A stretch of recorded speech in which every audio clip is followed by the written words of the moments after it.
think about why organizations need to change, you tell me, what are some reasons why an organization might need to change or evolve? Rochelle? Scalability? Tim? New markets? Alex? To grow? Dave, competition? You got a bunch of them. There they are. There's all kinds of reasons why organizations have to evolve and change and become better at what they do. You hit a lot of them. Globalization, increased competition, shrinking margins, work-life balance. All of the things that are up there are reasons why organizations have to change. And many organizations use some of these reasons as excuses why they can't get to where they want to be.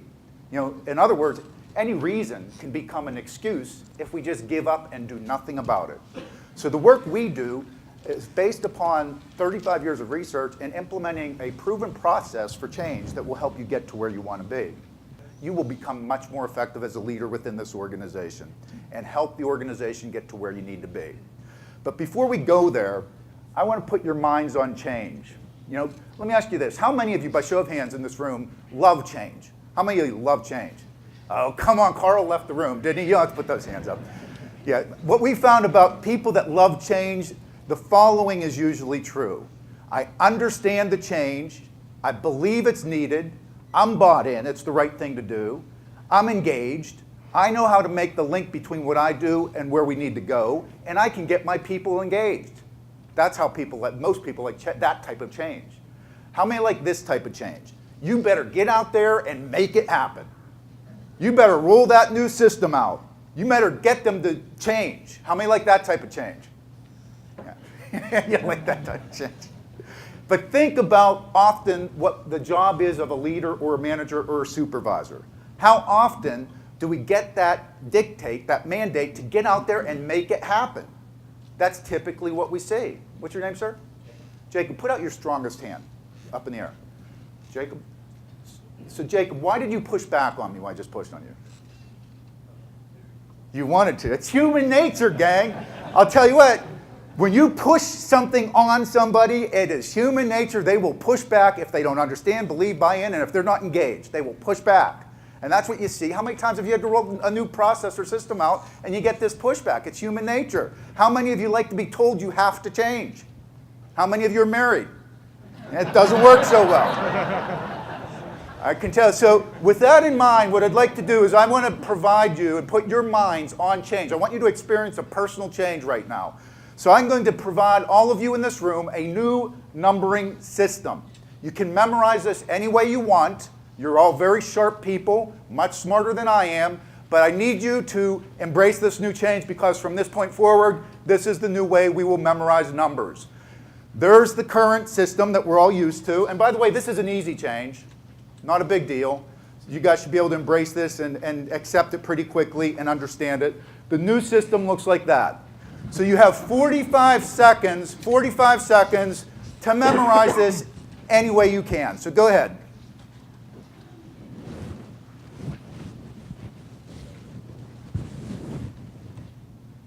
So how many of you already are saying, what in the world is going on here? Why are we doing this? I've used the old system for years. It's suited me fine. What's the need for change? How many of you thinking, I've tried something like this before and it's never worked for me? Has anybody tried to put a system to the process? Anybody see 2 lines, 3 lines, 2 lines, 3 lines? Good luck.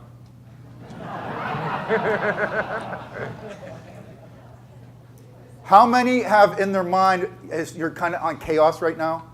What happens to your mind when you're on chaos? It tends to shut down, right? All right, so what I'd ask you to do is with the new system, by the way, anything you used or wrote down or took pictures with your phones, which I saw, you can't use it, so flip over any notes. Now on a clean sheet of paper, flip your other one around. I need you to write down this number using the new system. Using the new, and by the way, if you get this right, you get to keep your job. The number is 2,976. 2,976. Go ahead and write it down.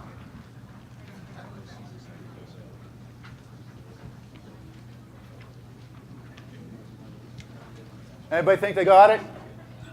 Not a whole lot of hands, huh? How many of you, by show of hands, started to try to write down the new number? How many started to write the number by first writing the old symbols down? So let me ask you, are you managing or leading?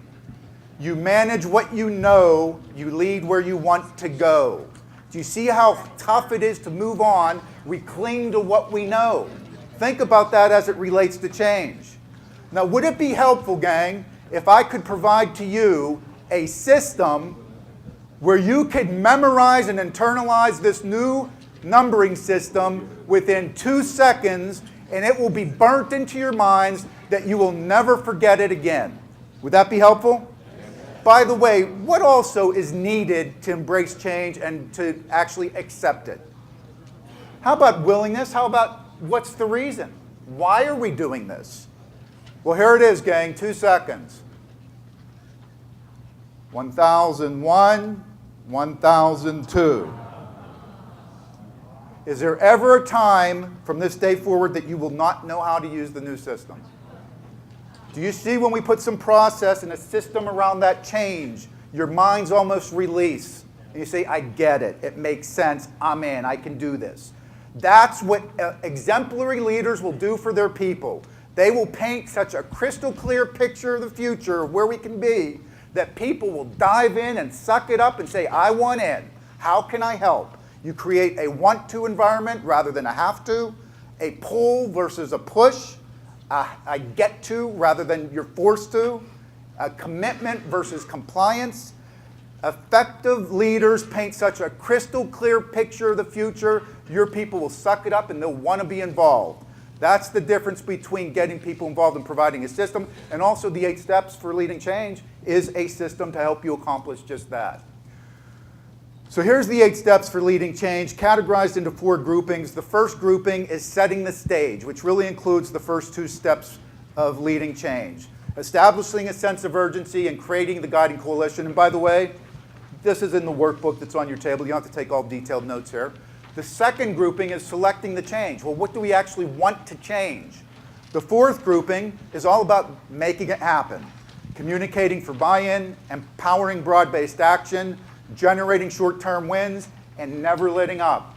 And finally, the fourth grouping is all about incorporating the change and the ability to continue with change into your DNA of your organization. Becoming self-sufficient, being able to do this around any defined change in the future from here to eternity.